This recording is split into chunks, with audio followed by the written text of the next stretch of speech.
Boom. Hello, everybody. It is another fantastic Tuesday night, which means it is time for the Brofessionals. That is us. We rotate this show channel to channel, and this week it is my turn to host the show, and we have got a great show in store for you guys. You know, it's great when that intro plays. Since I'm hosting, I can see the thumbnails of all the guys behind the scenes as it's playing. Everybody's drumming along and stuff, except for Aaron. Aaron's the old man who, even though this is coming through his speakers, does this because it's so raucously loud. It's not ABBA. It's like what he wanted for the intro music, and we said no. It's like torture for me. This rock and roll. I can't handle it. You know what, Aaron? It's you're rocking and you're rolling. All right, can I make a Father's Day confession? No. You mentioned Okay. ABBA. We love confession. Okay, well so you guys we were talking yesterday on the Kings, like, what'd you do for Father's Day? What'd you do for Father's Day? And well, on Father's Day night, I had never seen Mamma Mia. So Debbie's like, you should see that. And I watched No, you didn't do that on Father's Day. Father's Day night. I could kick you from this show right now just for that. I know. I think I should. Did you wear a dress while you watched it? No, but it was worth it. She was all excited, drinking wine and stuff, so it worked out for me in the end. Yeah, but how excited, Billy? Yeah, exactly. Did it work out for you in the end? It totally worked out for me in the end to do it, so it was worth it.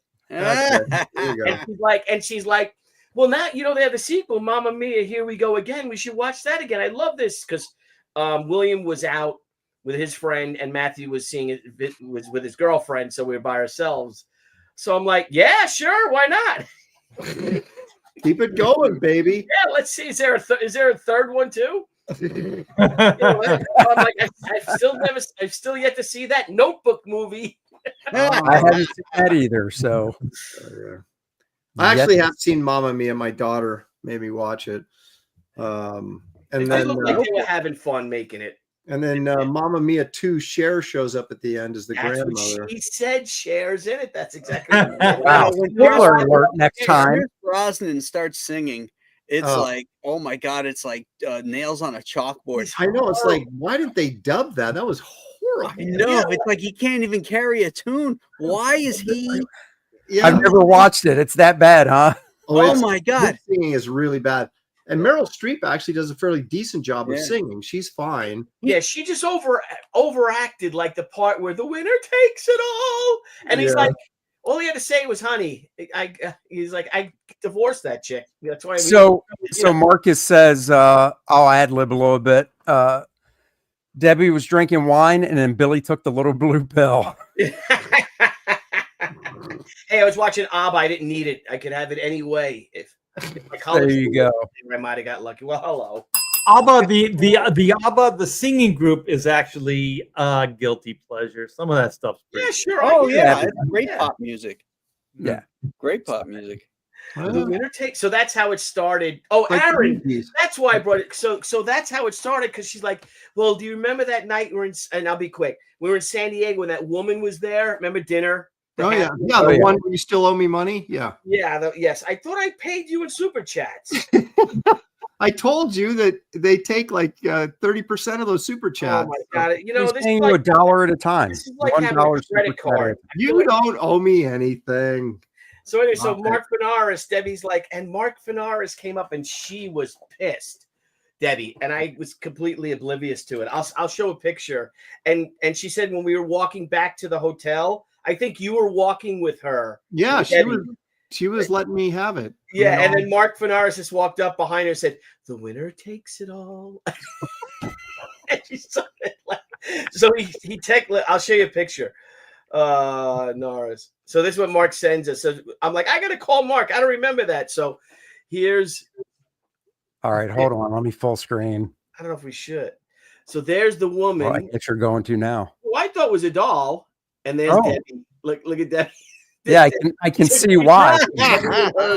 And then, but look She's at not me. wearing too much up top. So that's what she was wearing, and she was very nice. She really was. And there's me though. Look at me. In my defense, I'm not impressed with that. See how bored I am. That's because you're watching the Rangers game there. What a bad acting job that was on Billy's part. Nicholas Gear says, went off the rails 5 seconds into the show. Sorry, sorry. But it was so funny. The winner takes. We always have a little banter we do to let more people roll in so they don't miss the topic. And Nicholas, when we get our pay platform going, you're really going to see us go off the rails. That's right. Oh, have we even talked about that? Maybe we should mention a little bit right now. I guess so. Platform. There's big news, Billy. Big bro news. Big bro news. We are Billy, going you to show up to the meetings. That's right. Don't give too much away because we don't want anyone to steal it.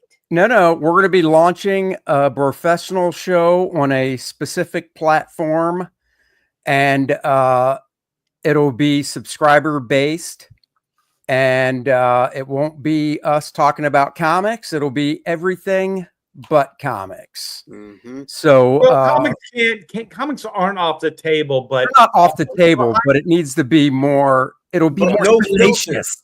No filters because behind the scenes, we always just say like crazy ass shit. Sometimes we'll comment on the show or whatever, and Billy just goes, you know what? We should actually just go live with one of these, and that's what gave birth to the whole thing. The after show is so much better, and if you guys hang with the bros, if you ever hung out with us, you know what it's like, and that's what we're gonna do. It'll basically be the Bros Unfiltered. Stay tuned for news launching soon. So real soon too. There you go. We came up with a pretty killer idea. I'm not going to say it, but it was pretty funny. And you guys are going to get a different side of the bros, I should say. Cool content. That's right. There'll be a lot of blowing fatties and such. And Aaron's going to go full gay. Well, I mean, look at his screen name. I mean, come on. You lousy piece of crap, Andy. What the hell, Aaron? That's not nice. I did nothing. Oh my gosh. Okay, I'm your daughter got her. This has already been screened. This has already been clipped. I'm doomed. Thank you so much. Well, nobody was going to clip it until you just said that. Clip it before he changes his screen name. Guys.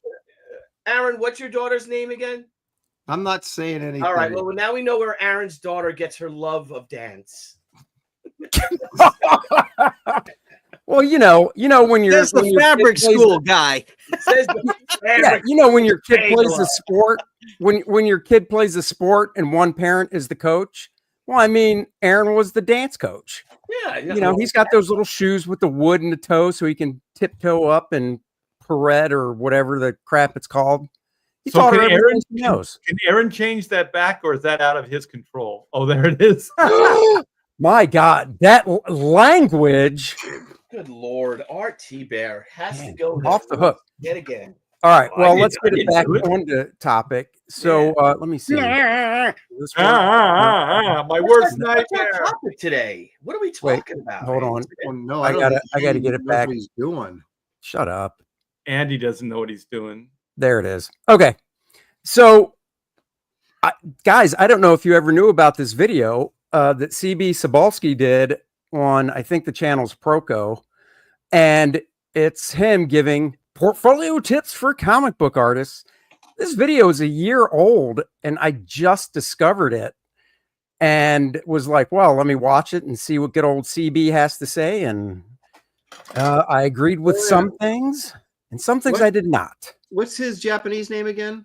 That's what I was trying to figure out. Somebody in the chat, Marcus, find out what CB's AKA is. His well, it's a female Japanese name too, isn't it? Yeah, I think so. Something. I think it's Mushu ass fuck. Oh my God. Okay. Wait, I might have been, pushing it a little bit there. CB's or Joe Bernardo says big sumo. Sumo, homo, whatever. Anyhow, Tiger Tanaka. Tiger Tanaka. Yeah, remember that was the guy in the James Bond movie. Oh, Bansan in Japan. He's on job first.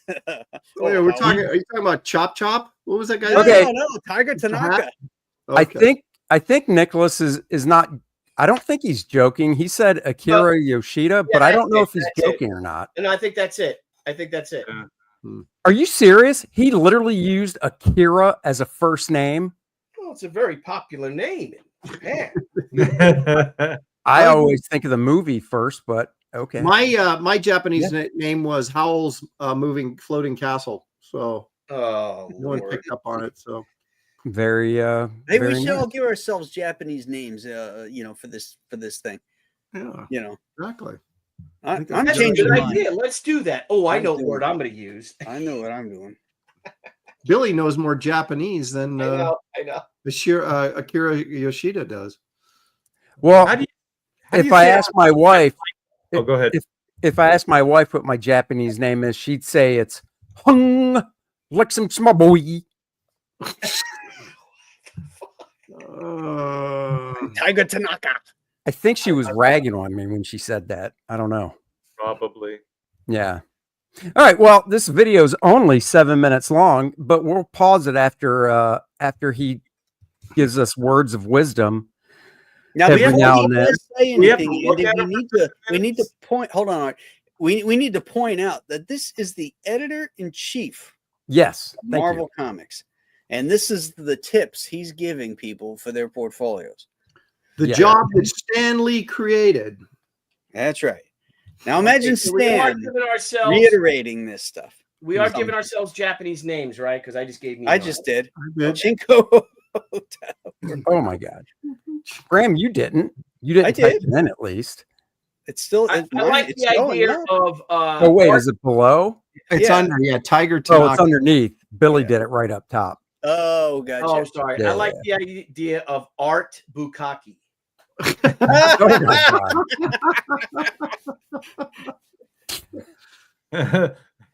I don't even know what to Mine. say. All right, guys, I'm gonna hit play. All right. Do it. Let's hear what he has to say. Hey, my name's C.B. Cebulski, and I'm the editor-in-chief of Marvel Comics. There are a lot of misconceptions about portfolio reviews or certain things you should and shouldn't do. First and foremost, don't break the panel borders. This is something I cannot. Oh wait, let's get through and let's see what he has to say about the whole thing. Then I'll pause it. Not emphasize enough. Panel borders are supposed to be broken for special moments, probably about once every issue, if that. And if you break a panel border, break the panel border down. The action is supposed to move from left to right, top to bottom. Don't carry the reader's eye back up to the previous panel. If you're doing it for artistic reasons or stylistic reasons, along the lines of people like Adam Kubert or Olivier Coipel, let them be the ones to do it. They've been doing it for years. After 20 years of experience, you can start breaking panel borders for stylistic reasons too. Oh, screw you. this is my Hang biggest on. pet peeve. Time out. Okay, So hold basically- on. So we don't talk over each other. Let's just run it down. So my first thought when I heard that was, screw you. Even at the Kubert school 35 years ago, I wasn't told that when I did submissions, and I broke panel borders in my submissions. And it's just, I really hate the attitude of editors that say shit like he did at the end, which is like, oh, Adam Kubert did it and Olivier can do it, but you can do it after you've been in comics 20 years. I freaking hate that. Yeah, I know. yeah. It's really about, did you tell the story excitingly? Did you tell it clearly? If Right. whether it's in or out of the borders, that's a stylistic choice. As long as you meet that other two criteria, that you told it dynamically and you told it clearly, then it doesn't matter. And whether it's on the top or the bottom, that's not what's drawing your eye to it. You know, it's the motion within the panel that's going to draw your eye to the next panel. So that's really irrelevant nonsense, I think. And it's amazing that he started with that. Like, that's the first right. thing that he said. Like, Yeah, well, and it's out of like, all the he doesn't things give- you could be looking for, that's the main thing. You know, it's so stupid. I've said this on live streams before, but I had a conversation with Jim Shooter, and Shooter said the same thing to me. He said, here, Marvel, we don't use zipatones, we don't do blah, blah, blah, and we don't break border panels. And I said, well, why not? He said, because you don't see it in reality. He said, you know, everything that you need to see is supposed to be self-contained within the panel, nothing outside of it. And that was his rule. And then he said, you don't see it in movies, you don't see it in film. And I said, you don't? But guess what? If they could break that, if they could break a character out of the screen, they sure as hell would do it. And we can. So I don't see why we shouldn't. You know what? You also don't see in real life? Soundtracks. There's no music playing behind me when I'm doing something dramatic. Exactly. And when I speak, there's no word balloon above my head. Right. So, well, I can see this being stated like in the 80s, like Shooter saying this in the 80s. Oh yeah, I remember. We've always done it this way or whatever. But after Image, that's just the most ridiculous thing to say at this point, when probably every one of the Marvel books has artists breaking the panel borders all the time. And more than once. To put that out there and then not even given a reason why. He's just saying, don't do it. But after you've been doing it for 20 years, then you can do it. What does that even mean? I don't know what that means, Aaron. It means it takes 20 years. It takes 20 years to learn how to break a border panel, according to CB. The a-hole that he is. Well, like is Graham this said, a bashing thing? I didn't know we were going to start bashing. I'll bash. But oh, that's right, Art. You told us you were not holding back. That's right. Sorry. Like to touch on what Graham said about, it's not the thing breaking the panel that leads the eye, it's the whole composition of the elements in the panel that lead the eye. And where can that lead back to? How to Draw Comics the Marvel Way has a section on it where they take panels from their comics and then gray out the compositional elements and how they lead you around the panel. That's what it is. And that, I mean, like I said, when I first watched this and that was the first thing he said, I was like, oh my God. That's like he had a note from Jim Shooter, because in the 80s they did have that. And every editor in their office had a Xerox of like these Kirby pages. And they were like 6-panel grids, which is what Shooter loved, because that was his thing. He wanted it to look like that, a 6-panel grid. But you know what? Some guys could make it work and make it look great. But when you allow them the freedom to go outside that, those same great guys can do even greater stuff. When Kirby went to DC, all of a sudden he's doing open panels and he's having stuff breaking panels. Joe Kubert, he had stuff, his layouts, his double page spreads of, enemy ace and the planes flying. Oh, yeah. That stuff was great. You want to all talk about cinematic? Joe was doing that stuff in the freaking 50s. Yeah. It was just a way. Yeah. The reality is his Captain America comics. I mean, he didn't have a single character in the panel. Well, it was all about like the Marvel way, the Marvel style. So even in Shooter's day, there was kind of like a management where they wanted the books to look a certain way as a whole, as the whole line of books. So it's like, Kirby defined the Marvel universe at some point and so on and so forth. So I understand that. But in current day, current market, even current mindset, why would you go? You got to draw it the Marvel style. What even is the Marvel style? There is no Marvel style anymore. There's no house look. So that these rules don't even or shouldn't even apply because it's lame, because it's really just whoever works the cheapest and can get the best results. So, and these guys, they'll say whatever they want. They got all these rules, and then they'll hire the guy that they think looks the coolest. They don't give a rip if he's breaking panel borders or not. And they're hiring the guy who's the cheapest. Right. Exactly. There's plenty of like that. Yeah, it is now. I did a She series without any panel borders. Yeah, the whole book flowed from one. It was. Will Eisner did that all the time. Yeah. Like you said, it's all about how you compose the elements in the panels or in the area. If you're doing it without actual borders to lead the eye around, so it's storytelling, as Graham mentioned. It's all about the storytelling. It doesn't matter how you do it, as long as you can clearly tell the story as dynamically and interesting as possible. Yep. Right. Period. And the fun when I hear stuff like this, because I don't think he's that steeped in like comics from go back into the 60s and 50s. It almost makes you want to find stuff that has the panel borders broken and stuff, and do samples, just your drawing style, but copying the layout, and you show it to him just to see if he would be like, oh, you can't do that. Oh, you can't do that. Oh, No, I you can't do guarantee that. if you gave them a 6-panel grid, they'd say, this is really kind of boring. You need to spice it up. I guarantee you that's exactly what they'd Oh, say. yeah. Yeah. All right, They let's hit play. See what else you have to say. Let's see what They have other to say something. nuggets Just of keep the information we action get. in the panel. Go ahead.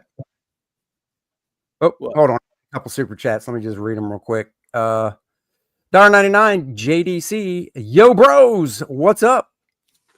Lake Kick for $5. Thank you. This jackwagon can't even make a comic anyone wants to buy. All you guys have put out better selling titles than he ever has. Well, thank you very much, Lake Kick. Yeah, thank you. Thank you. All right, let's continue. Panel borders. Gutters. Okay. Do not blacken your gutters. Gutters or panel borders between the panels are there for a reason. They subconsciously Todd give McFarlane and Jim the Lee. reader on it. Hold a on. beat between panels to pause in the action. If you put the panels together, if you leave out the gutters, if you blacken the gutters, it completely ruins the reading experience. Everything kind of melds together, not just from panel to panel, but as a page, and the eye won't really know where to go or won't process the information as well. So please leave your panel gutters white. Yeah, tell Mike Mignola that. I was going to say, again, you're talking about stuff that's been going on for 20, 30 years in who started doing that? Was it Frank Miller? Was it Mignola?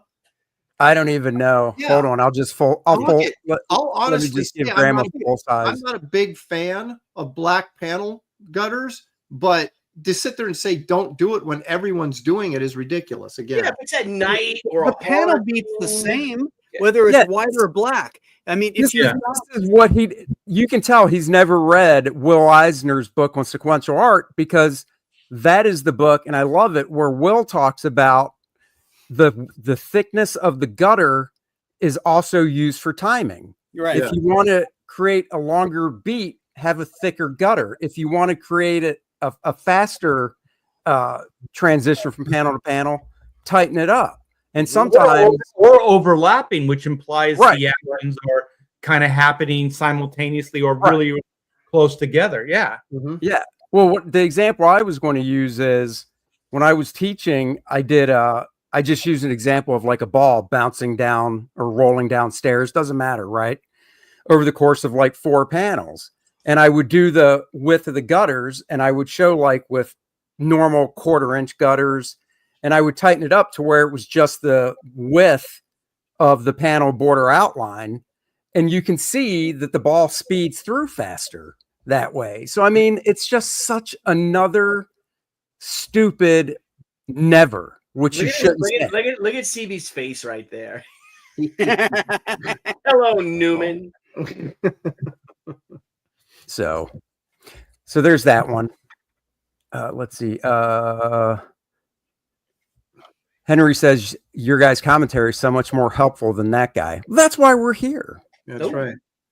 that's Clear- why you buy our books, because then you can deconstruct it and study it. That's right. Exactly. Oop, let me- You know what? I'm going to make black borders tonight on the next page I lay out, just to spite this son of a. Yeah, There and you make go. something come out of the black border too. Oh, Yeah. there you go. Overlapping. Yeah. Right. Well, you know what? I And- do qualify because I've been working over 20 years. So according to CB, I've earned that right. Well, you to can do break whatever you want. So I can do Right. whatever I want. Thank you, CB, for giving Plus, me you work for permission. yourself, so you really can do everything you want. Yeah. That's right. All right. Let's see. This course really is the next level. It is this is extremely bad. comprehensive in a way that we as Marvel have been looking for a partner to do something with, All right. Let's just. from storytelling to the basics of the art. I'll just pause that until till it's over, or I'll quiet it. I was going to say, is this a advertisement? Yeah, it's for this. Well, this is the Proco site. There are people who don't like drawing certain things. For print or All right, whether you work back that up, digitally. see what he had to say. Don't crop your hands and your feet. There are people who don't like drawing certain things. I know artists who are friends of mine who've been in this business for 25, 30, some even 40 years. They don't like drawing hands. They don't like drawing cars. They don't like drawing horses. The list goes on. But you have to learn to draw what you don't like. Don't crop out what you don't want to draw, Hey, because it Andy, will be Andy, noticed to can you people by pause it? me. Yeah. Whose job it is to know. So Got Okay. it. What the rule is, CB, is you don't crop at a joint. Exactly. Exactly. Yeah.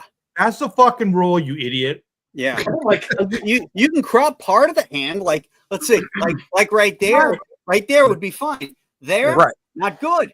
Yeah. No. Yeah. I mean, Art, you nailed it. That's the rule. You don't crop at knees, elbows, wrists, neck, joints, because then it looks, cut off. And here's the other thing. And I mean, I know you gotta in defense of him for a second, is you gotta say stuff to people that are newbies that are presenting portfolios. But the reality is, people don't like drawing horses, they don't draw in cars. True. I admit it freely. But sometimes when you're trying to meet a deadline, you have to take certain shortcuts. You go, I can't draw a car in this panel because it's going to take me 2 hours and I have to get this thing done. So that's not necessarily what he's saying. Again, is not necessarily true. There's reasons. You know what it is? It's a shot at Todd McFarlane, because Todd McFarlane on that drawing thing was talking about not drawing, how to hide things that you can't draw. Yeah, he'd have Mary Jane stand behind a potted plant all the time, so he didn't have to draw her feet. Right, and he's the most, whether you like him or not, he's the most successful comic artist of all time. So what does that tell you? And he drew everything outside the panel box. Yep, that's right. Randy Howell for $5. Thank you very much. How did Cebulski get his job? Blow his bidder? Ooh. I mean, the true story is he started off in what? Art returns? What did he start off as? Does anybody know? He was Ralph's assistant. When I first met him, when he came in, he was Ralph's assistant. And then he got his own office, because he was just an assistant editor to Ralph Macchio. And then he got his own office, and then got his own books after that. Wait, no, he was like a what do you call that? Where a talent coordinator, I think. He was later. That was later with Casada. Yeah. Where he was going out looking for art talent. Yeah, that was later.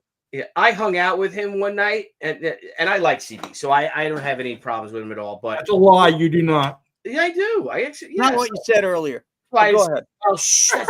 No, but I told him, and he'll tell you. I told him. I said, "You're going to be editor-in-chief someday." He's like, "Really?" I'm like, "Yep." Just from listening to him and stuff, I just had. He works cheap. He works cheap, and he toes the line. $1.99 for boom. Big Dan. Yeah. Thank you, Dan. You know what? In a couple weeks, Dan. The talent coordinator thing. What that was a ruse to spy on people. So he'd go out like he was a talent coordinator. People would talk to him. He'd get information and he'd bring it back to the hive.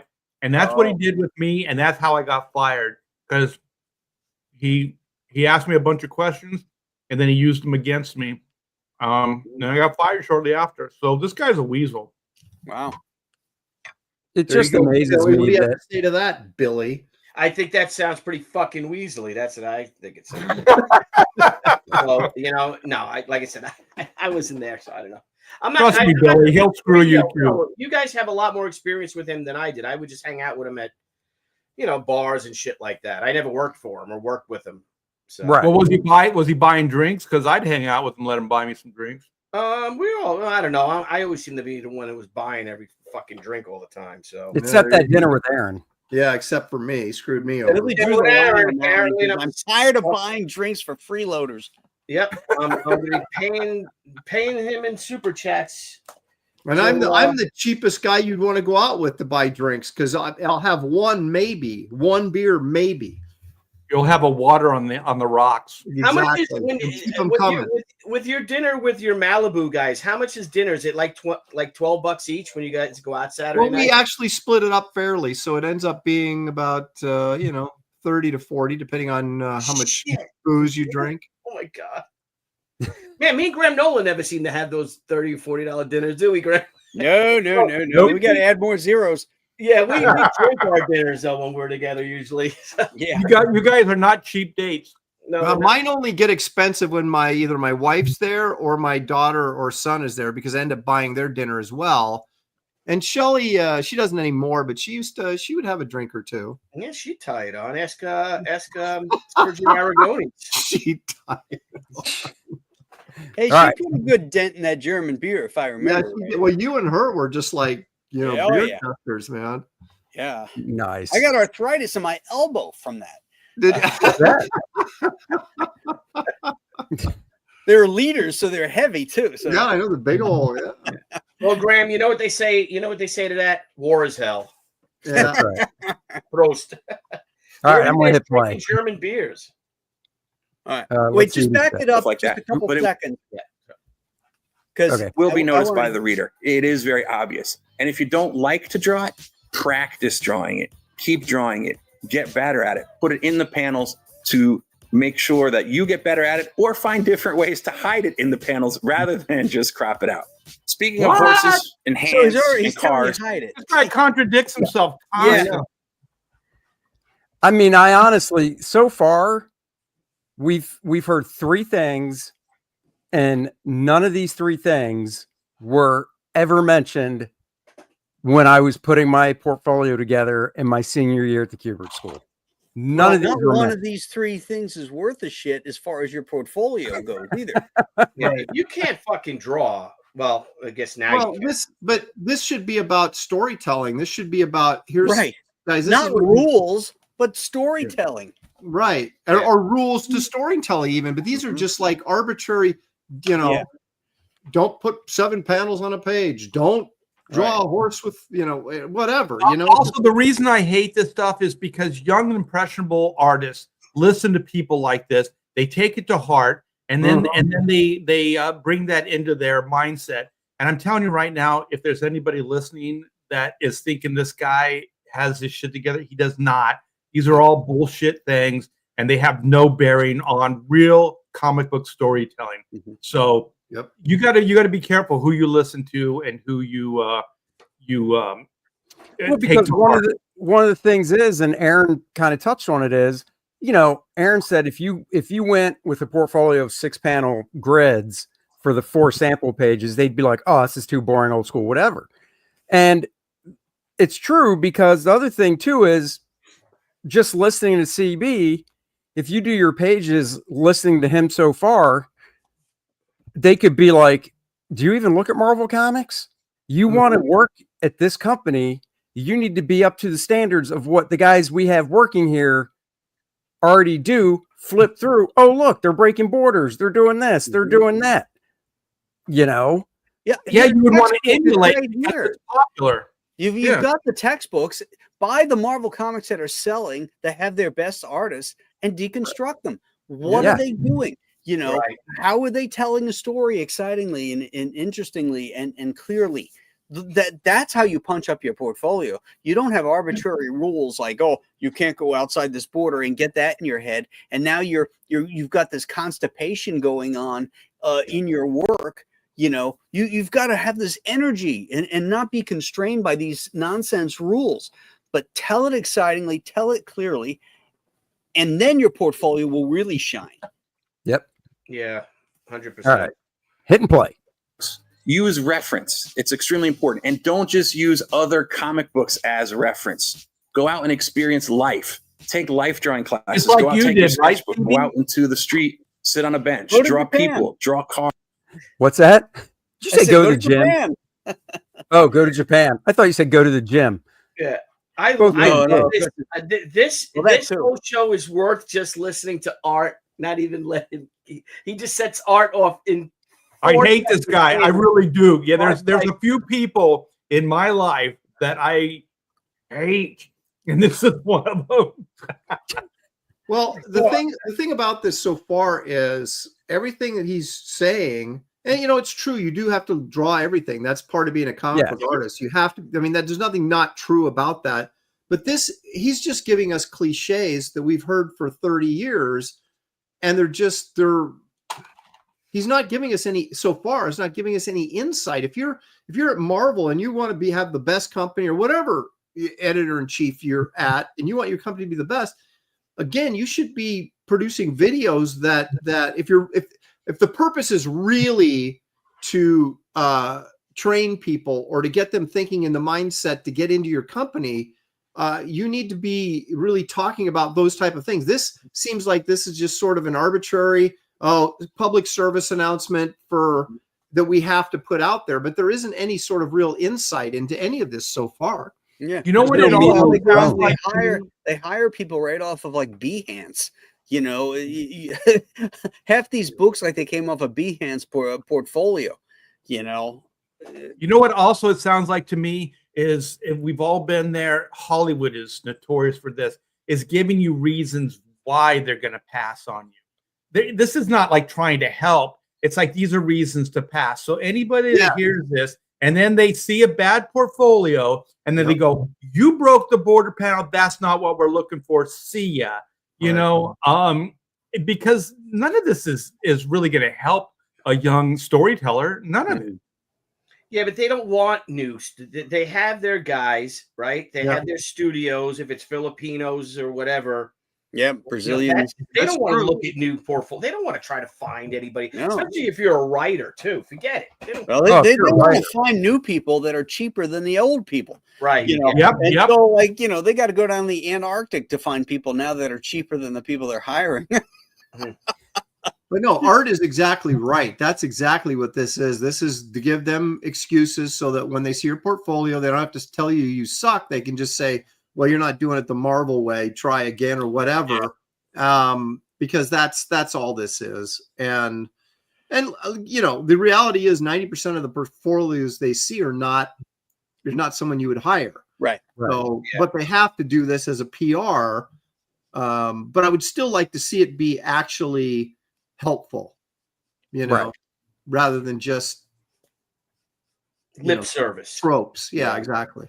Well, at least with this point, he is making a good point, which is use reference, because we've all looked at portfolios and we're looking at backgrounds and it's just like, oh my God, dude, 35 years ago when there was no internet, sure, finding really niche things was hard, even at a library. But this day and age, the first thing I'll say to somebody is, why didn't you look up reference? And they'll just stammer. And I'm like, do you have a smartphone? And they're like, yeah. And I'm like, does it have Google? Yeah. Well, there you go. Ever heard of Google Images? And they always say yes. And I was like, well, then you have no reason not to be able to find reference. Yeah. Like Tony Bedard worked for me. I don't know if Art, do you hate Tony Bedard too? Or? No, I like Tony. I've worked on books that and Tony was there and the guy's showing Tony his portfolio, right? And he's like, and there's no reference. I don't use any reference. And Tony's like, yeah, I could tell. He was not a young guy. He's maybe like 27, 28. He was just the most arrogant asshole you'd ever meet. You know, when you meet these guys who suck, but they're so cocky, it's phenomenal. And then then he's like, look, this is Photoshop. And then Jeff Zapata was there talking, and Jeff was our assistant editor. And Jeff's like, well, I think I draw better than you. Because Jeff is like talking. He's like, well, you should do this. He's like, well, what do you know, man? You're just an editor. Oh, boy. That's a great way to ingratiate yourself. Yeah, exactly. And that's Jeff goes, well, I think I draw better than you. Well, and that's a good point, because you got to remember, I always like when people come up to me and say, hey, what do you think of my portfolio? And I always tell them, dude, it doesn't matter what I think of it.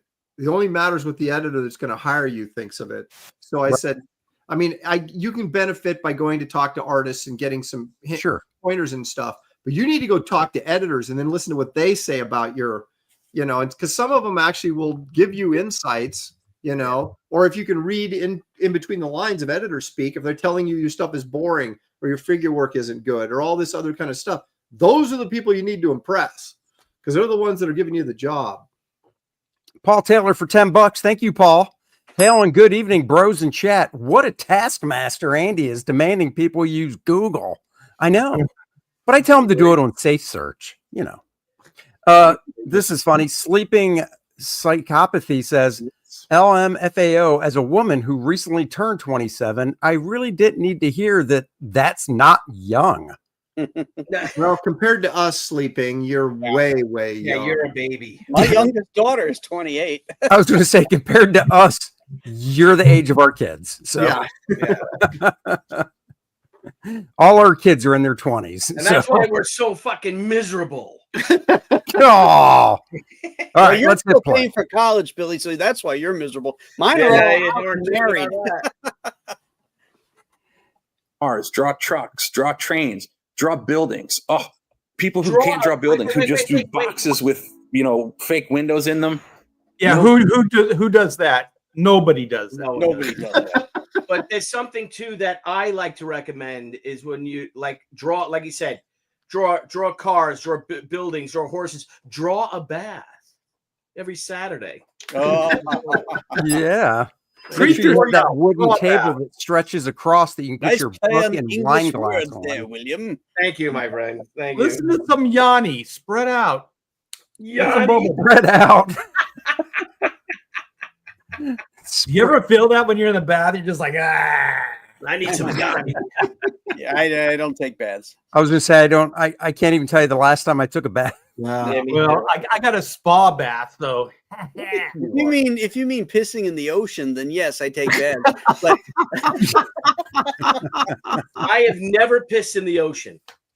There's nothing better. There's nothing better. I know. Bill. I You should hear treat all yourself. about it. I just can't bring myself. you to mean do you'll walk all the way up the sand to the boardwalk and go Yeah. use that stinky, smelly bathroom? it. I Billy's find- like, I've I never know. pissed in the ocean, but I'll take a dump in the ocean, no problem. What kind of Long Islander doesn't piss in the ocean, Billy? Everyone I know pisses in the ocean but me. I just find it revolting. Billy, do you pee in the shower?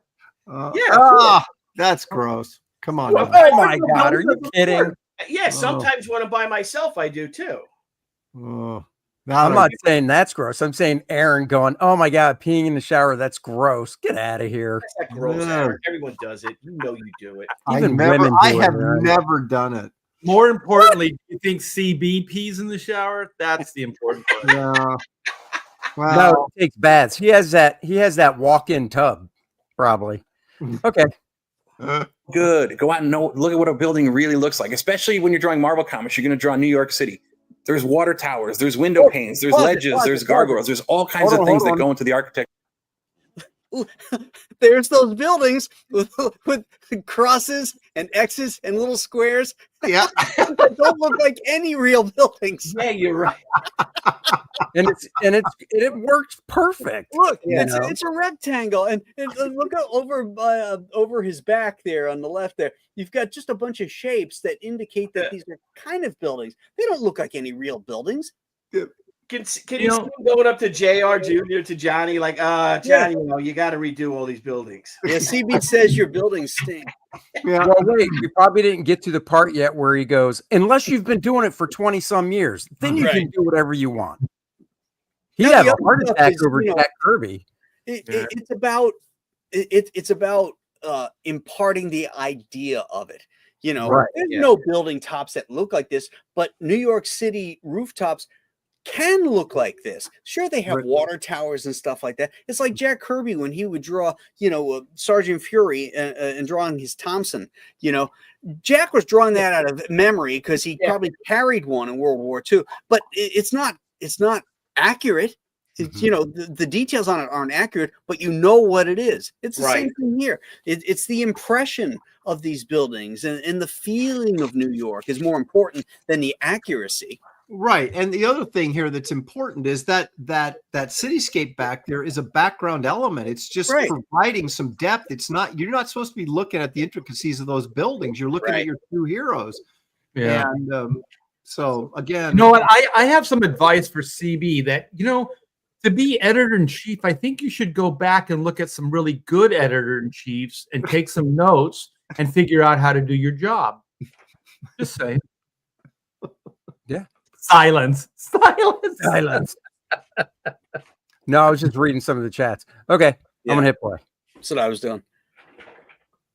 Of buildings to make it feel like New York. And New York is a character Marvel book, so that's very important. So do not hesitate to use reference. What about other buildings? But if you are using reference and you're going to Google image search, do not take the first image on the first page of the search. Look for something that fits in and that you could use, and don't trace it. Please use it as a reference. That's why it's called reference. It's there for you to refer to, not to copy. So that's Don't be a smart ass. Don't be a smart ass. Nobody I'll be the first to say, Sometimes, yeah. Even before Google, if I found a photo in a book on New York that I liked and I was like, that looks great, I'm under deadline. Where's my tracing paper? That looks good. I can use it. Yeah, 100%. You're not gonna have a grid. You're not gonna grid every freaking. It's a freaking building. Yeah. If you can copy it, then copy it. If you can Xerox it, Xerox it. You know, I mean, that's what, before printing got the way it was. A lot of the strip artists, Stan Drake and stuff, they would Xerox and Xerox and Xerox just to get a high contrast image of a cityscape, and then they would cut and paste it in the background. So you had this high contrast cityscape. And it was fast and easy, and bam. Yeah. It's commercial work. Neil Adams did it. I mean, John Byrne, a lot of guys did it all the time. Byrne did it all the time. Yeah, could you see CB looking at a portfolio and going, "This is the first New York cityscape in the Google search, isn't it?" And the guy goes, "Yeah, I took the first one that showed up." He's like, "No, this is not good enough for Marvel." Okay, who was the one that did? I'm sorry, was it McFarlane actually copied an Akira? Yeah. Built like the Empire State Building, the whole background. He basically just traced it or Xeroxed it and put that used in the background. Oh, really? McFarlane took an Akira shot for Spider. Yeah. I didn't know that. Like the comic, the manga. Yeah. No, I know that. Yeah, I didn't know he did that. I knew knew he was at Batman Year 2. Is that what it was? Okay. Yeah. Oh, okay. Yeah. Wow. Did not know that. Stick to the grid. Too many people, thanks to the comics of the 90s. Nothing wrong with that. I love the 90s comics.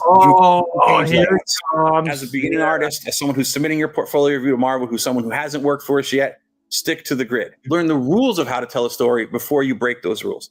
That is extremely important. Consistency. Consistency is. I just got to pause on that because, I mean, Aaron, you nailed it before. I don't believe for a second if you walk in with 6-panel grids for your sample pages, well drawn or not, great storytelling, they might go, "Oh, this looks good. Can you do something a little more exciting though? Because your art's there, but these layouts yawn." Well, look at the two. He just criticized the image layout. I don't know who the artist was. And That was this 9-panel grid of Hawkeye. I guarantee you, both those, they have one job. The guy who did the image stuff is getting hired. The guy who did the Hawkeye stuff is not getting the job. Right. Now, wait, to be fair, if you're talking about storytelling, the image sample is terrible. There is no storytelling in that. I guarantee you they're still hiring him. Yeah. Well, maybe in the context of what else was before it and after it. But to use it as a single panel or page to indicate storytelling, it's not a good one. You could have used an Adam Kubert thing, which had great storytelling, but also very dynamic, crazy layouts and all that other stuff would have been a better example.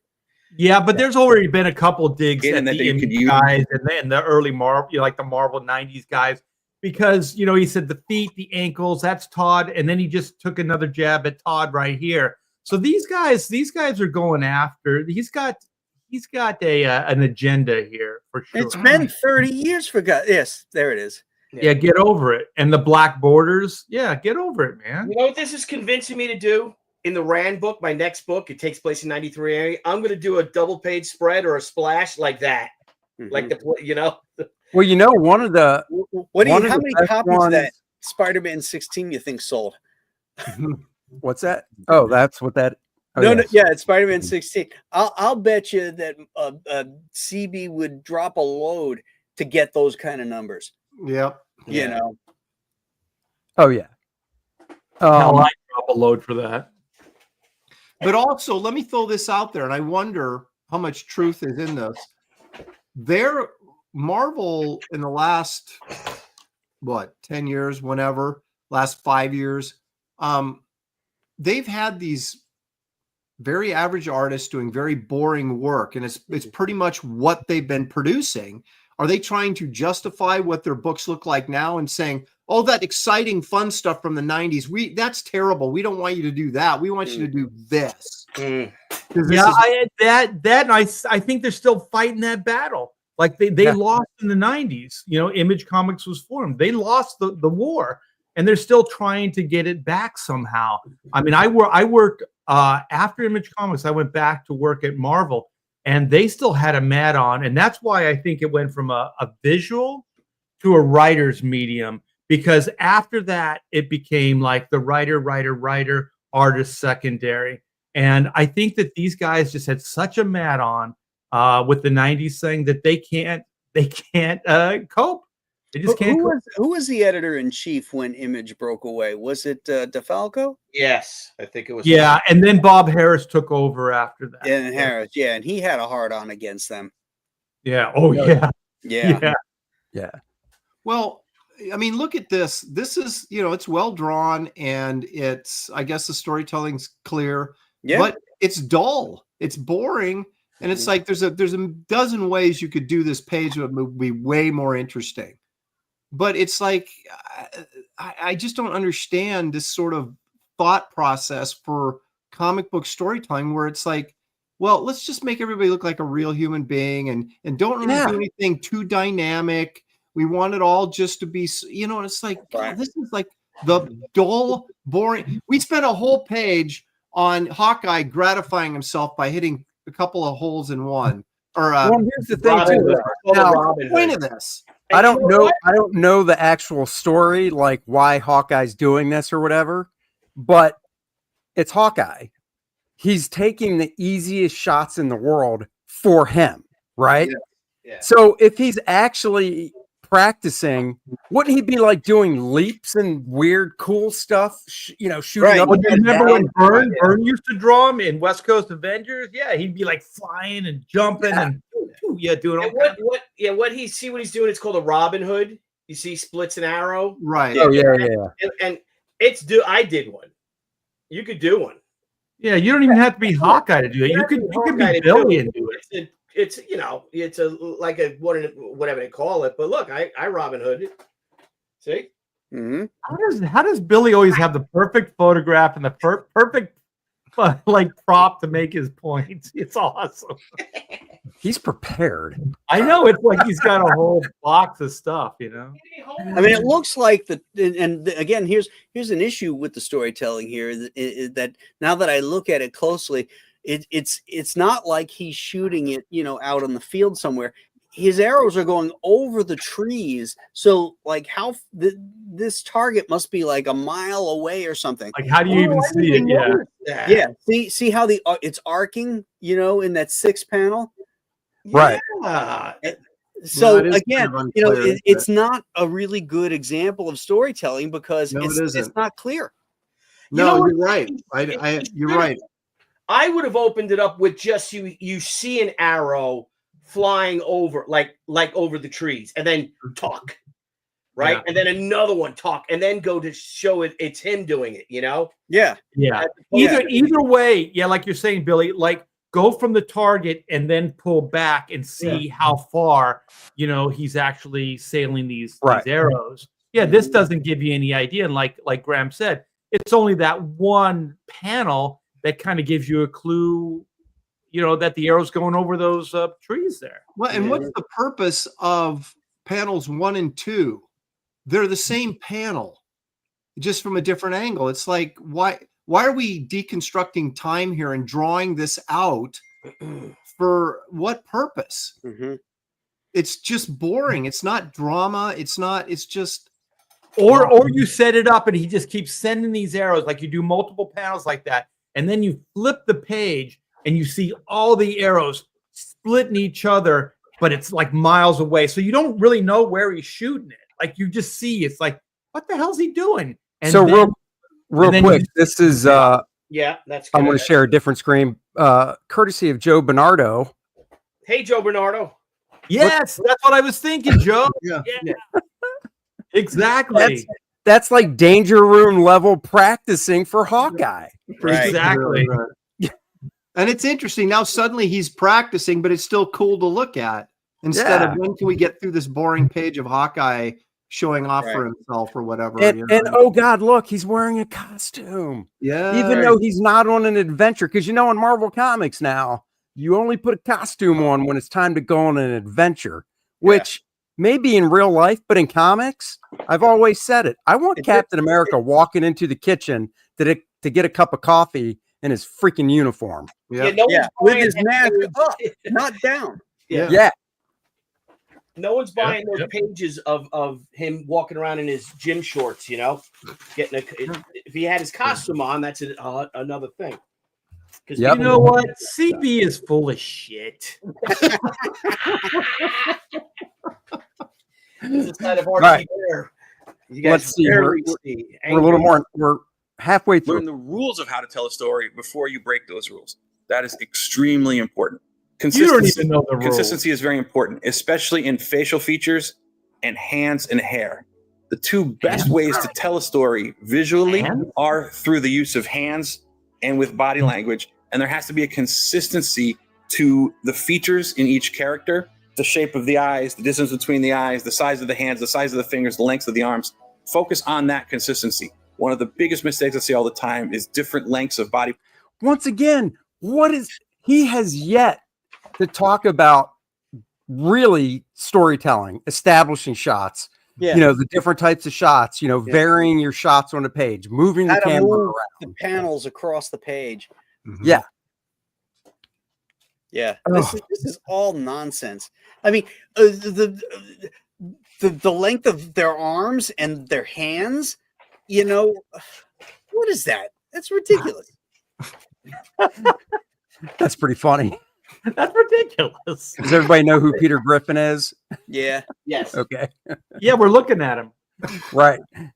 Yeah. I mean, it's just like, like if somebody brings you a portfolio to look at and you see really bad proportion problems, well, then they're not really right to draw comics yet, are they? Right. You know what I would do? I would do like the Joe Bernardo reference.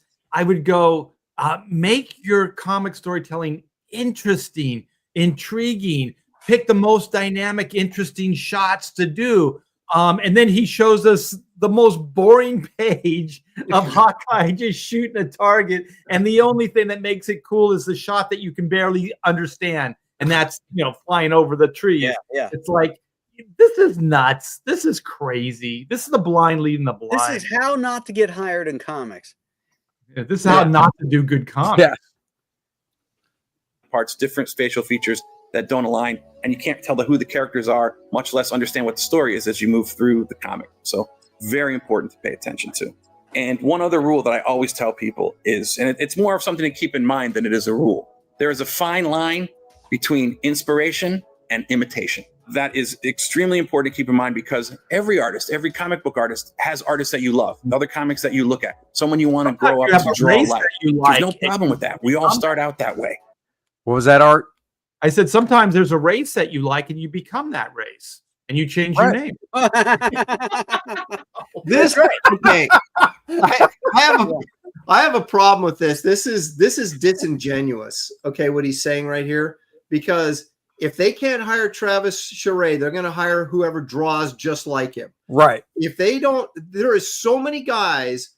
I mean, so many guys. I won't mention names, but there's so many guys that have copied almost fundamentally to the core, copied somebody else's style and have gotten work because they're doing it because the other guy, Adam is too slow. So let's go find out who's copying Adam Hughes. Yeah. Travis is too slow. Who's copying Travis? Olivier Copiel. Who's copying Kevin Nolan? This is BS. They hire people like that for that specific reason. And they find them that can copy it in Brazil and then pay them less. Yeah. Well, and if you look at their books now, and it's not the whole line, but a lot of the books have this like cookie cutter look to them that, you could trace back to a specific artist style, and it's like, dude, that's what your company's doing right now.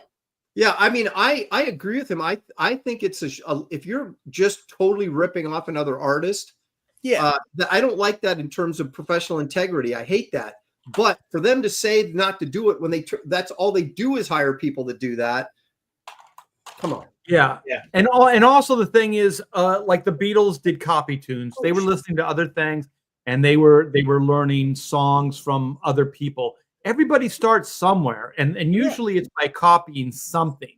Sure. And then the thing is, what I would say is copy. It's okay when you start, but then really have the idea of like becoming your own person.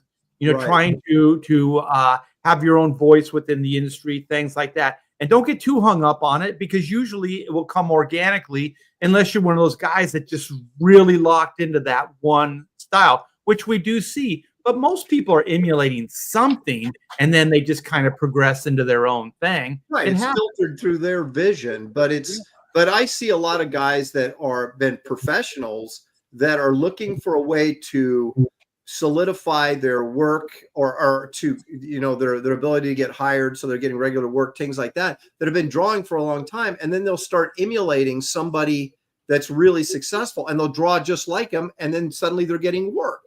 So it's like, you can't sit there if you're C.B. Cebulski and tell people not to do that when you're hiring people that do that. Mm-hmm. Yeah, right. Exactly. Well, you can be influenced by it. You look at Jim Aparo.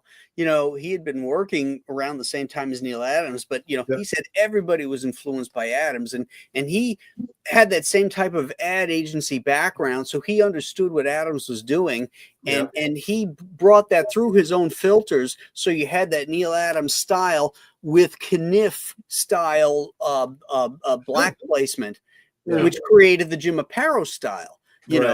But his storytelling was much better than Neil's. I mean, it wasn't as dynamic and it wasn't as experimental, but it was always clear. Yeah. Right. I agree. All right. But you have to grow beyond that. You have to develop a style on your own. One of the first questions I ask artists when I'm looking at portfolios is, so who are some of your influences? And they'll list a couple. And then I'll be like, oh, but you also like Dave Stevens. You like Olivier Coipel. You like Terry Dodson. How did you know that? It's very obvious from your line work. And that's something that it's natural. It happens. He's a freaking genius. What's that? He's a genius. He can look at somebody else's work and see where their influences are. I showed my portfolio to Larry Hama one time, and he asked me that same question. Who are your influences? And at the time I said, Kurt Swan, John Romita, and John Buscema. And he goes, 2 of them suck. Start over, kid. Randy Howell for $2. Thank you. Can someone draw CB in a kimono? Oh, hello. I don't even like looking at him right now. I want to puke. A kimono and the white face paint. A geisha CB. All right, when we're done, can you tell that story of what like you said that he was like a spy, or is that something you don't? If we have time, and you guys have patience, I'll tell it. It's rapping, so let's go. To really become a professional who's going to have a style of their own, you have to learn to break the border between the art you love and who you want it to draw like and who you are as an artist. Yeah, but that's not self-evident right off the bat. That takes years. Did you see CB in the 80s looking at Andy Kubert's work going, why are you drawing just like your dad? Yeah, right. What the hell? You really need to start looking outside of that. Start looking outside. Wow. Oh, this is the big. How many portfolio? Let's hear the answer to this question. Everybody's dying to know. I can't put a number on the number of portfolios I've critiqued over the years. 20 years ago, as an associate editor, and we would get packages every day, people mailing in their portfolios. And then when I moved into talent management, I would go on the road and start doing conventions. So I've done hundreds, if not thousands of conventions and reviewed, I don't know how many thousands of portfolios, be it print portfolios, online portfolios, in-person portfolios. It's mind-blowing the amount of styles we get from different people around the world. It's mind-blowing to see how many people understand the Marvel medium and where people's influences came from. Naturally, when I open any portfolio, the first thing I'm going to notice is the style. That's what jumps out at me, and that's always what will jump out to anyone who's reviewing a portfolio. So when I'm doing a portfolio review, I review it twice and review the style. And then at that point, I'm asking the artist to tell me about themselves, the history of their background, their stylistic influences. And then once I have a sense of the style, which I can get after 2 or 3 pages, I'll go back and I'll look at the storytelling, which is what? Hey, can you? What? Okay, I before. Yeah, he's a dope. But you know what? When I got asked that question, like how long you been doing it, I go, I just picked up the pencil yesterday. That's what I always tell them. Yeah, and they go like, you're really good for just drawing for a couple days. And I'm like, or is that how we got what I would ask if I was him? I would ask the new talent, how many pages can you pencil a day? That's Because what I was don't- asked of us. I don't How care long how did it take good to your draw these? portfolio is. You might have taken you 6 years to make those 5 pages. Yeah. You know, you're working for Marvel. I need a page a day minimum. Right. Yeah. And I just love it. First thing I look at, it takes me 2 or 3 pages to get the style, and then I'll go back and look at the storytelling. Okay. You can't take it in all at the same time. Most I guess people not. Yeah. It's He just too wants to hard. make himself seem like he's a fair-minded individual. He's a good person. He's really looking at these portfolios. That's right. It's obviously the most important or more important part. Anyone can have a style, and styles can change. Styles can improve. Styles can get worse. We've seen it with even professional artists. Storytelling is something that is almost inherent in people. Yes, you can learn it and you can grow at it, but it comes naturally to so many different people. And there are other artists I've known. Literally, I've been reviewing their portfolio for 25 years, and they haven't changed. They haven't grasped what makes. Dude, if somebody's coming back to you after 25 years that hasn't gotten a job, Yeah. that's a problem on you as well for not saying, Well, dude. you know what, I think he's saying that he's known artists for 25 years that are working, that are not good storytellers. And it's like, well, then basically, if there's artists out there that are living off of style, and we know that there are, that are terrible storytellers, and yet they're still some of the most successful artists ever to be in the industry, then everything he's saying is worthless, because they're proving that none of that is important. It all comes down to style. It comes down to style and visceral impact, because you open a portfolio, all I have to do is see that first page for like 5 seconds, and I know if you're good or not. Yeah. And that's a fact. And I'm sorry, but that is a fact. And all this other getting into the weeds is, like Art said earlier, it's just me having something to say to you when I'm going to reject your portfolio. Well, another thing too is, and I totally agree, you can tell by the first page, but then when somebody comes up and it's, their portfolio has like 20, 30 pages in it, I'll just generally look at like the first 4. Yeah. And then I tell them, I go, whatever I have to say, I just say. And if they say something about keep going, I give them the spiel of, if you're doing samples, you don't need more than 4 or 5 pages. Right. Exactly. Yeah. No, you don't Because need it in that all much your time. It doesn't matter. What everybody's going to remember is the worst page. You're not going to remember the best page. You're going to remember the worst page. So yeah, only the cream of the crop, only the best of the best in your portfolio. Yeah. And then the problem is don't make excuses for it. Don't never say, well, I've got some better stuff at home. Well, why am I looking at this? Right. Well, I was about to say, and then you'll have the person say something like, oh, well, there's better, newer stuff in the back. And then like you, Graham, I go, well, why isn't it in the front? Yeah. Why didn't you lead with that? Exactly. Yeah. Lead with your best foot forward. I don't want to see your progression. I want to see you at your peak. Yeah. I don't have time for all this. Yeah. I want to see 3 good pages. Yeah. What time's the bar open? If you're trying to, impress somebody with your portfolio, you should be constantly drawing. And that means there shouldn't be anything in that portfolio that's a couple more than maybe a month old. Right. And then you're on to the next thing. You cannot leave that stuff in your portfolio. You got to keep keeping it fresh and the newest and the best you've got.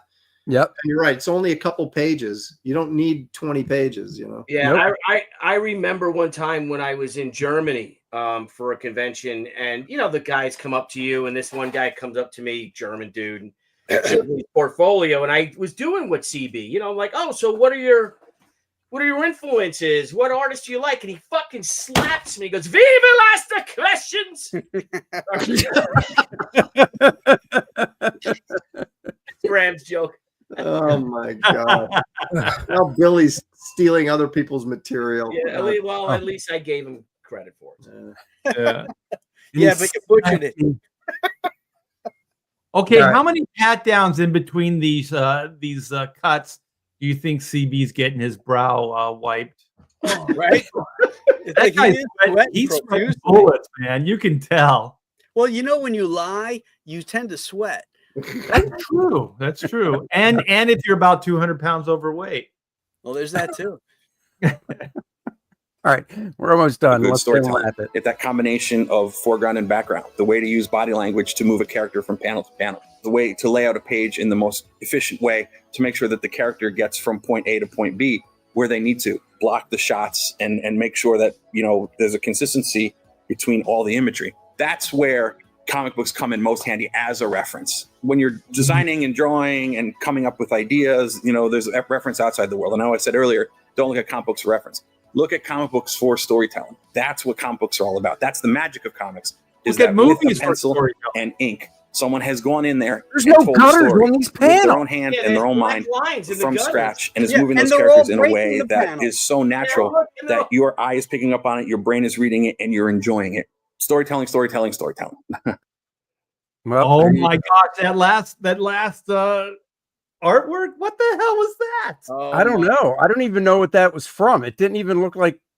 Hold on. It looked kind of Here. independent. Rocket like- Raccoon. Oh, it's Rocket Raccoon from 2016. Yeah, Okay. number 4. It's 9 years old.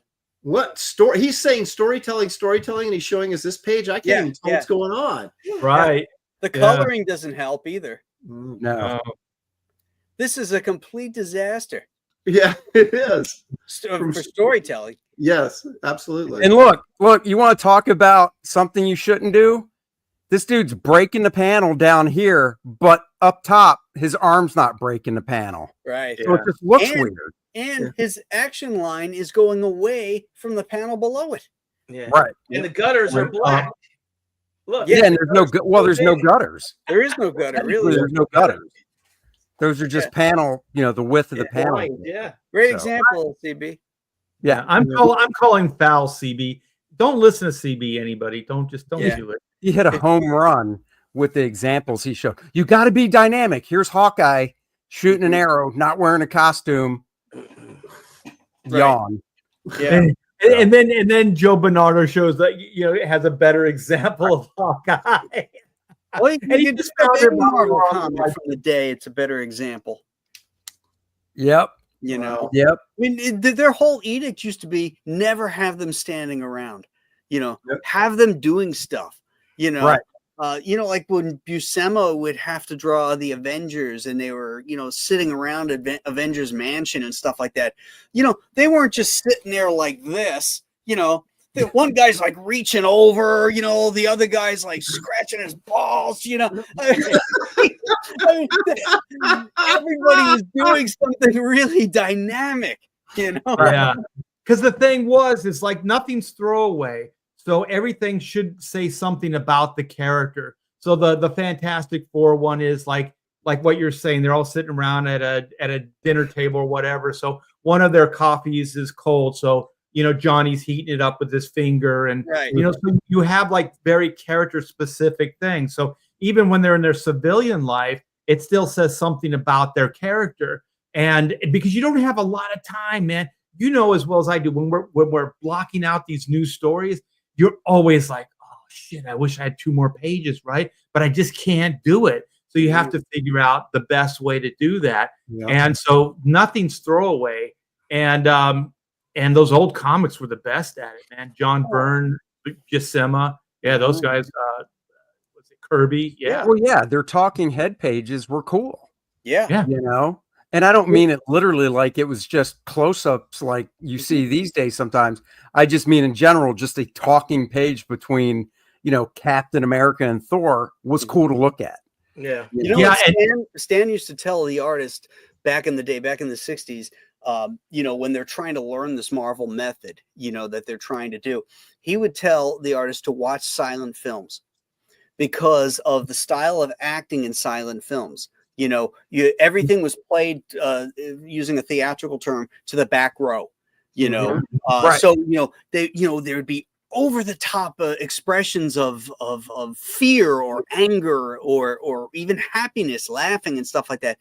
And I've watched silent movies, and I watch it with the eye of looking at it as a storyteller in Marvel Comics. I'm like, I can see exactly what Stan was doing here, was saying here, because play up the melodrama, make it Yes. big. Yeah. yeah, Andy, share this. I will. I love this page. Okay, so how would this be drawn today? Not like that. right?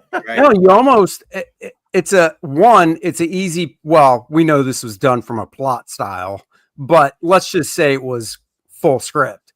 So it's an easy page to write, to give as a test, you know, and even though it's just a splash page and generally you want to give storytelling pages with panels, it would still be an interesting test to give, because how do you make this splash page interesting? Because when you think about it, it's the Vision is bursting through the doors in the background, Iron Man, Captain America, and Thor are reacting in the foreground. Well, you also get the sense that the three in the foreground were doing something prior to the door flying open, like, because they're all like that, and that's hard to do, man, to flip the characters, like, so they're reacting to something in deep space in the background, and then also let the reader know that there was something going on in the foreground before this happened.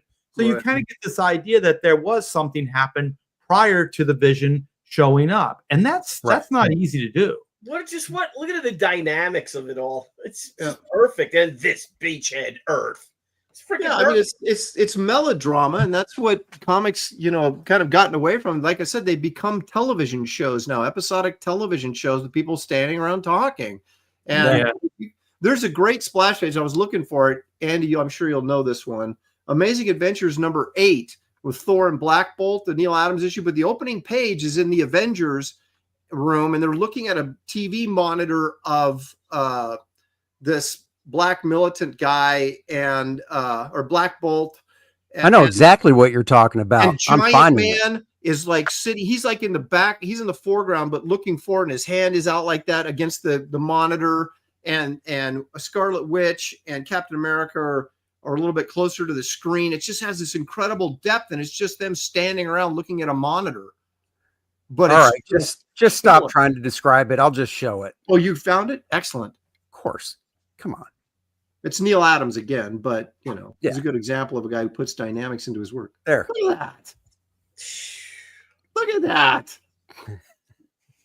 And once again, like Giant Man being Giant Man, like these are like very specific. And he's not on a mission. So if it was today, it would be normal sized Giant Man. Yeah. Just like, Right.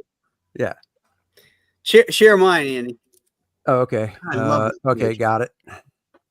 Oh, wait, got to remove that one. Just look how fluid that is and organic too. The figures. My God. Oh, yeah.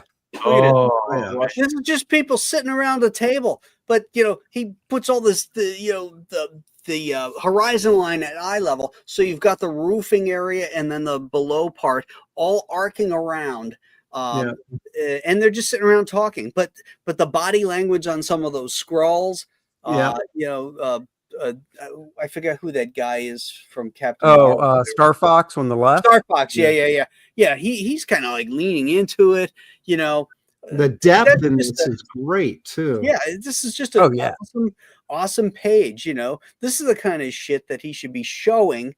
And also just leading your eye. There's that guy in the foreground, and he's kind of leaning in, and you're like, okay, whatever. Yeah. But then you realize there's that guy that's looking at him, and then you realize what's happening is your eye is going to that guy, and then going over, and then around the table, and it brings you to Star Fox. Like, this is fucking brilliant blocking out of a panel and bringing your eye to, like, your eye moves through that image. Right. It's really well done. In the scroll in the front, the foreground. Look at that.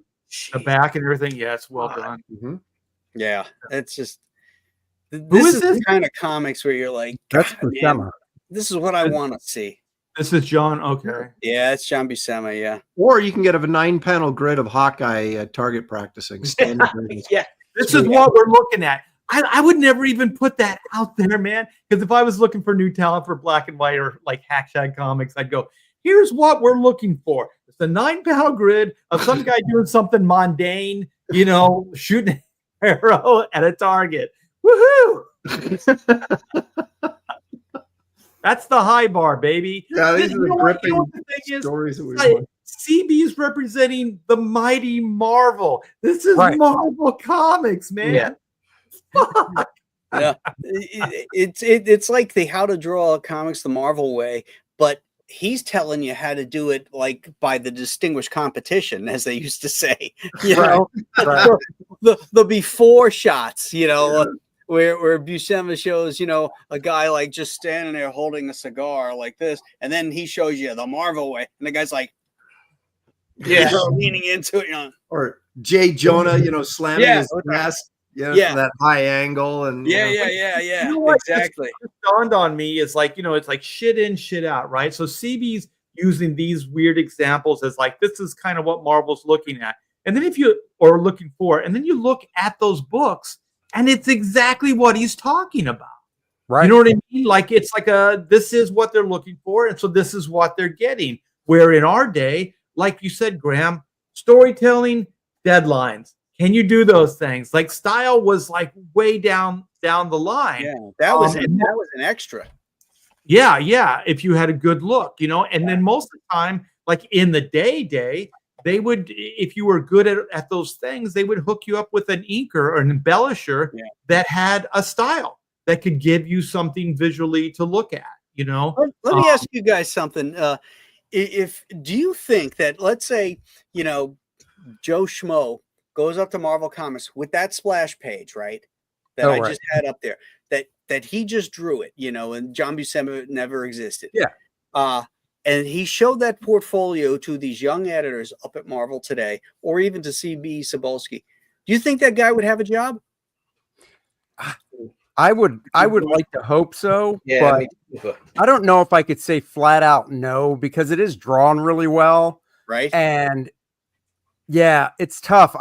I've wanted to do, I think, a test, which would be fun if you could find somebody to do it, is basic, kind of like I said, find a series of just 4 pages from 40 years ago or whatever, and just copy them, but in your in that person's style. So you don't go, oh, it's John Buscema, and then take them up and see what the critique is that you get. And modernize the stuff that there's cars or clothes. Yeah, modernize everything, right. Yeah. And then take up the 4 pages and just see what critique you get. Because honestly, you should walk out with a job. Right. Mm-hmm. But my gut to answer your question, Graham, is that I think these guys are petty and small-minded. And I think they would be intimidated by something like that. I couldn't agree more, Art. Mm-hmm. Yeah, I think they would go, how do we talk? They want somebody they can control. They want somebody that they can, they can put in this little box. And if somebody comes in with that kind of work, that's going to be tough. Yeah. Mm-hmm. Yeah. Well, and again, this is where I haven't had a portfolio review in a long time or had my work looked at in a long time. But I think the Buscema stuff, if you look at the Buscema stuff, it's not what people would consider contemporary style, right? Oh yeah. So it wouldn't surprise me if they ignored all the figure work's really nice, the dynamics are great, the drawing, but stylistically, man, it's just too old looking. We need something fresher or new. I can imagine them saying something like that, and rejecting this, and just totally ignoring how great it is. All you would have to do with that image is take out all the cool rendering and the dynamic lighting. And if you just did it as like a linear, like just outlines, they'd go, I love it. I love it. By the way, this is one of my favorites. Yeah, they'd be like, he kind of chinched out in the background there. Look at that. You didn't look this up. This is not from Google search. This is first image I came across in Google search, so I used it. This is Avenger. This is in the 80s, isn't it? Avengers 80s. This is early. This is like 70s. No, I don't mean the 1980s. I mean issue number, like. Oh, yeah. Could be. Yeah, because George Klein was inking him, so this would have been like 68-ish, 67, 68, 69, somewhere in that neighborhood. That checks out. Yeah. So good. But I mean, that's just great. I always love the Hawkeye figure. You can feel it, But this is a perfect example of, okay, I don't have a ton of time. How can I do something cool that I can still get done in a reasonable amount of time to meet my deadline? And so here you got a couple, 4 characters, you got a horse in there, but you got a very stark background, but it's very designy, right? So it's still cool looking, but it didn't take him as much time as it would have if he had to, draw buildings and all this kind of stuff. So and it stands out the horse's legs, and he cut off a wing. So I don't know. Oh no! Look at the feet. You can't see the feet. Oh, that's right. He's hiding the feet. He's hiding the feet. And let's speak on the coloring. In this day and age, that white for the background wouldn't have been there. It would have been colored. Mhm. but the white fits this so it's well. nice. Yep. And just the design of the angles and stuff that he has going on, that negative space just works great. Yeah. What are they lighting his arrows on fire? Yeah, to keep Yeah. warm. Oh, What if we get into a fight? Screw you, Hawkeye. Yeah, he's not going to be able to shoot those over the trees now. He doesn't have any arrows left. Burn some fucking capes. Yeah, Yeah, the next panel is Black Panther taking the Vision's cape and setting it on. That's we're right. next. No, the next panel is Black Knight going, "Come cuddle with me in my cape, Hawkeye." Mhm. You had to go there, didn't you? I did. Andy, you got a super chat. Oh, hold on. Thank you. Mm-hmm. There we go. Paul Taylor. Oh, yep. Hold on. I was on a Oh, different thank screen. goodness for Paul Yeah, now I Taylor. want to see the splash page. Avengers 118 splash page. I dare you to find anything better. It won't let me post the link. All right, I'll look for it. Thank you, by the way, for the $10, Paul. Give me a second and I'll look for it. So 118. And always, Paul, thank you so much for the support. Yes. Even though you're Canadian and you're a biologist, we still love you. Okay, that was Aaron that said that. None of us said that. So I Just said I saying. love it. Yeah. I'm just recognizing the truth about Paul. He's Uh-huh. a Canadian biologist. What do you want me to say? He's not judging. It's just the Yeah, truth. it's a matter of fact. It's just Yeah. that's It's important to Aaron to know the facts. that's Wait right. a oh, minute. this is a good one. This is It's boring. actually, you know what? Don't He gave read us a it. Super chat, Graham. Don't- Be nice. Don't read the credits. See if you can guess the artist. I know it Let is. me share. It's Billy Tucci. Well, Avengers 118, that had to be like Rich Buckler, right? Oh, No. this is a mess. Oh yeah. Come on, Paul. What are you sending us, Come man? on. Yeah, this is not. This is part of the Avengers Defenders War. I think Yeah. that's I do why. have to say though, as a kid, seeing something like this, you'd shit your pants. You'd think it was the coolest thing. Yeah, you Who would drew think it? Yeah, 'cause you got all the characters on there. Yeah. Yeah, and they're all in fighting mode. They're all pissed off. Yeah. Ah! playing to the camera. Oh, Bob Brown. So they're giving Yeah. Bob Brown. I don't know who Yeah. that is. It's Bob Brown. Yeah. Who's the inker? Is it Verporten? Oh no, it's Esposito. Esposito and Esposito. Frank Giacomo. Giacomo. Yeah. Yeah. This page here looks like Esposito. Yeah, it could be. It's not nearly as good as Giacoya's inks. Paul says, "I like it." Plus, I was like 8. There you go, There you Paul. go. That's right. That's right. You like what you like. The appeal of this cover is great because it has all these characters and it just, I mean, that'd blow you away. The cover on the first part of this has Silver Surfer fighting Vision. And I think that's cool. that's 116. I'm not You sure. know what? That's cool. I have this book. I recognize the cover. I have this book. All Is right. that You said Space- 116? is that Space Ghost Yeah. Rider? It's 116 or 117. It's the first part of this. And it's got Silver Surfer like firing a There cosmic it is. gas. Oh yeah. Oh, wow, look at that. Who's that covered by? Is that Romita? That's Romita. Yeah. Yeah. What kind It- what kind of powers does Silver Surfer have that he can do? Power that? Cosmic. Got baby. cosmic He- power. He he- can wine. do He has the power of wine. blasts and stuff. He's He's the a whiner. That's right. He can go to any galaxy and complain, and people Yeah. recognize That's right. him. Oh, This is kind of a cool cover, but the more I look at it, the more it bothers me. I don't like the Silver Surfer's legs. Especially with dig the it. board, I dig it. angled like that. I don't care for that. I like it. It looks like he's kind of running on the board, like he's running up to him. It's like so he can't get to him fast enough with the zap. Like he's running look on the at board. Look at the Vision's boot. Yeah, look at his right Oh, leg. yeah. His right leg. Yeah, there's a little weirdness there. Yeah. Yeah, I don't know if doesn't look like do you think Romita. Romita drew it, or do you think somebody else did and he just touched it some? I think that at this point it was probably Ron Wilson did the layout, and that happened a lot. Like it looks like a Romita cover, but it was really a Wilson layout because he was really good with cover layouts. Okay. No, I like the design of this cover. I mean, you can talk about figure execution all day long, but I do like the design of this cover. Yeah, I like And the that's why I design. bought a 9.4 of it. Graham. Oh my God. Here we go. There I he like is. Yeah, I like the There he simple, is. simple colors too. Red.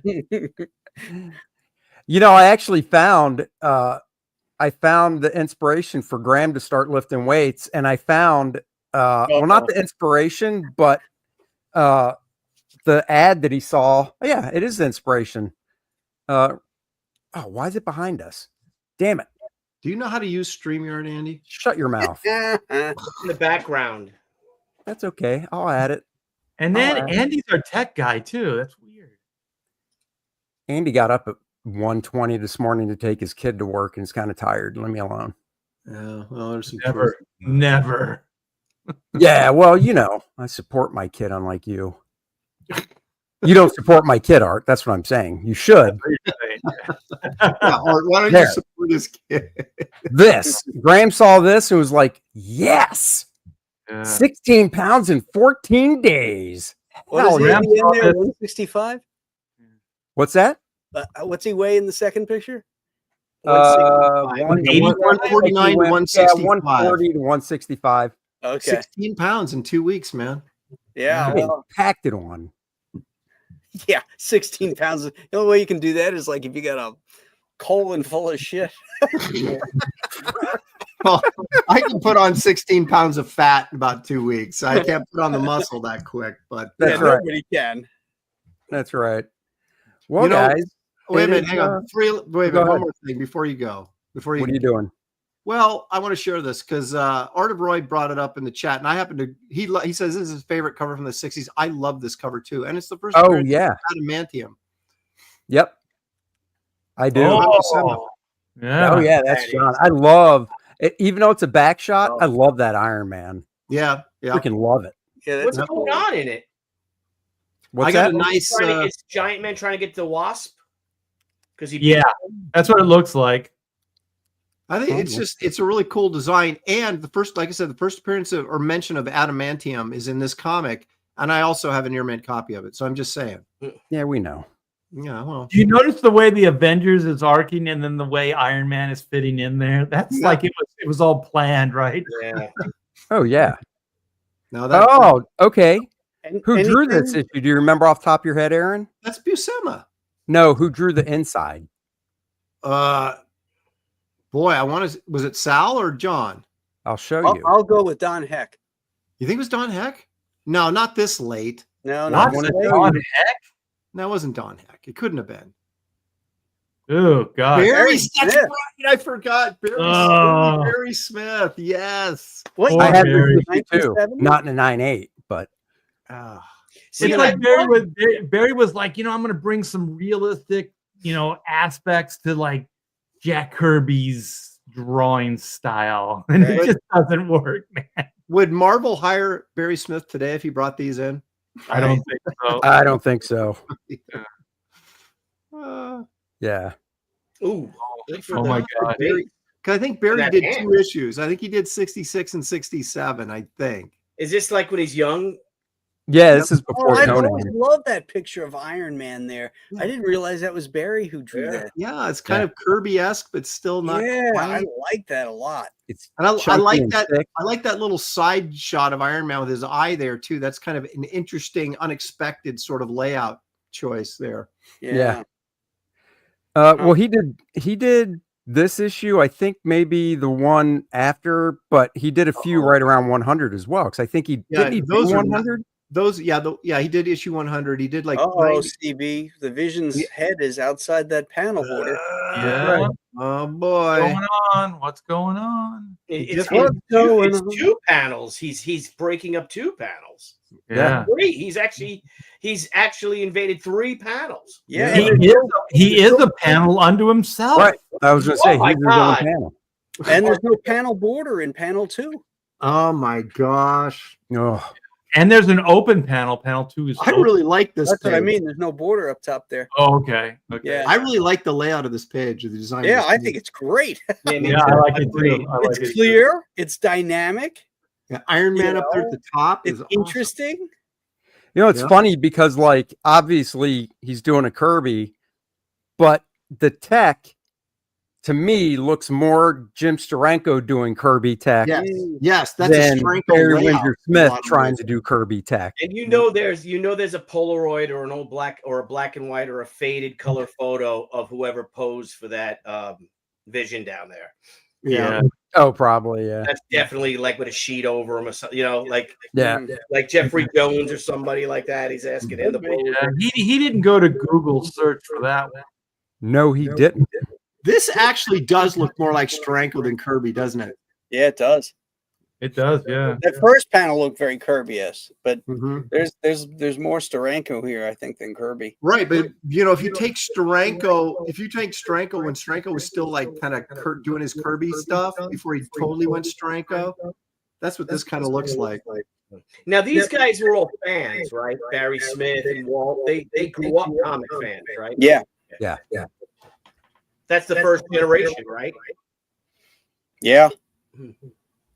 Yeah, if they were Marvel comic book fans, I mean, like all the guys like John Buscema, they were comic strip fans, you know. Oh, now look at this. See, this arrow, tell me if you guys agree, this arrow is unnecessary. He didn't do a gutter. He just did the panel thickness and just it's put weird overlapping because anyhow. He's stacking on both sides, so it's a little confusing. Yeah, it's confusing. I don't know. I don't think that arrow's needed just because of how he broke the panel from 1 to 2 and didn't do a gutter between the two of them. I think if there was a gutter on the other side, the right side, it would delineate it that way, and I could agree with you, but I do think this is very confusing. Yeah, because even after you go down there, well, now what? I got to go up to the top and to the right again? Mm-hmm. Yeah. Interesting. See, this would not be good for CB because he would start breaking a sweat trying to figure it out. Mm-hmm. Hey, how can that thing fly in space with rotors? That's right. Because it's a comic book. What the hell? My What's there up there? Look at how Gene Cole in that face of the Yes, the that very vision much is. so. Yep. Oh my God, He's I love all everything. over the place. He's Kirby, Steranko, Colin. Yeah. Look at All these in one. 70s. He's the best of the best. This is definitely like the 70s, right? With it's like the 70s. Oh, this is like 1966, I thought it All right. said. Well, yeah, because look at like the colors, like the green, the purple. Like Barry Smith didn't start working there until like 69. Well, Yeah, this is okay. 70s. This is 70s. Hold on, let me go back to the. Yeah, find out what the date is on this because it's got to be. Should be right Oh, it is. It's 69. It's 69. Yeah, there you go. It's number 66. Yeah, I got it. I 69, dude. transversed it, whatever. So, well, there you go, guys. We're gonna wrap it up for the night. Anything in comic book history? Oh my God! You know what? I totally forgot. Usually I got we cover something that for in you, our Andy. early meeting, but you know what? I'm gonna look. Guys, go around, pimp your shit real quick while I look. Pimp your campaigns. Links are in the I've got- description below for everybody. Here, Andy, I've got it. Graham's already got it. Yeah. Oh, what's it say? I can't read that. Oh, you can't read it? Oh, okay. No. All right. Starhawk. Yeah, debuted. 1975, Starhawk debuted in Defenders 27, introducing a key cosmic character to the Marvel Universe. wow. And the I rest like doesn't Starhawk. matter. I don't like have the that book. iteration I of just them, bought it too. a couple times, but I haven't bought it yet. I There should you go. go. What? Starhawk? First appearance of Starhawk, yeah, and Defenders, because I kind of collect Defenders, but not like totally collect. I'm like totally committed to it, but there are issues that I like of the Defenders. And as a kid, when the Defenders started coming out, I got all of them. So. Yeah. Well, so did I, but I don't have them anymore, so I have to go back and rebuy my faves. Anything with Zemnu, Oh, what's that? Like 2 comics then? Yeah, well, it's So you got Marvel them all. feature number 3 and Defenders number 10, I think, are the 2. Aaron's got like a vault, like a comic archives. Like I just see this room adjacent to where you're at, and just like a vault of comic books, right? It's right there. Yeah. All right, Drew G wants to know, did you like the Champions? No. I bought it, Yeah. but I thought it was obviously just okay. Who do we not have in a team book right now and throw them together? Well, whose copyright do we need to keep? Yeah, Because we've got to keep the trademark, so we got to throw Ghost Rider. Was it Black Widow? Black Widow, Black Widow, Angel, Angel, Iceman. Yeah. Yeah. Hercules, yeah. Hercules, yep. I mean, I did like the Legions of Monsters, even though it was like, how do you control that group? Man-Thing, Morbius, Ghost Rider, and the Werewolf by Night. It's like, who's in charge? That's what I want to know. But the artwork in those things were horrible. The Champions sucked. Was that Don Heck? Who did the Don Champions? started it. Perlin? Was it Don Perlin? Or No, I think it was Don Heck. Heck, wasn't it? Was I it? think it was Heck, yeah. Okay. And then the after Heck, Champions? it was Tuska. Maybe and then it there was was one Tuska. issue Tuska that Byrne inked, and then Byrne took over, and Bob Layton inked him. Well, look at you go. Well, I think it was Bob's first monthly book. I think that's what he said. So, anyhow, guys, go check out Lilineth Infernal Conflict. The sign-up page is live. The campaign will be launching in July, and we've got the homage cover, the main cover, new characters, and just got these done up and colored as well. A couple more characters debuting in the book as well. Very scary. So go check it out. Link in the description. Go sign up for it so you are notified when it launches. Graham, of course, has a book. Stuff. Yeah. Good stuff. Sexy demon chicks. Yeah. All the links are below. Escape from Monster Island, Wraith of God 3, Black and White 3, Sins of the Father. Did I get that right? Yes. Look at that. And She Gatecrasher. Yeah. So go check out all that stuff, guys. And thank you, of course, for watching and joining us. We always appreciate it. And next week, it is Art to Bear's turn. Ooh, Artemis. Yeah, this guy And right go here. see these two guys this weekend at HeroesCon. That's right. Yep, we'll miss you guys, but come visit us. We're gonna have a good time. We'll be hanging out. Looking Yeah, forward it's to going to be jamming. a fun show. I'll Yep. be at the Washington State Summer Con this weekend. So Oh, not traveling as far as you guys. And you guys keep an ear out for some announcements for the bros. We're gonna bust out and take another platform by storm. So keep an ear out. There you go. We'll be announcing that soon. Yep. Until then, thanks for joining, everybody. Bye-bye. bye-bye.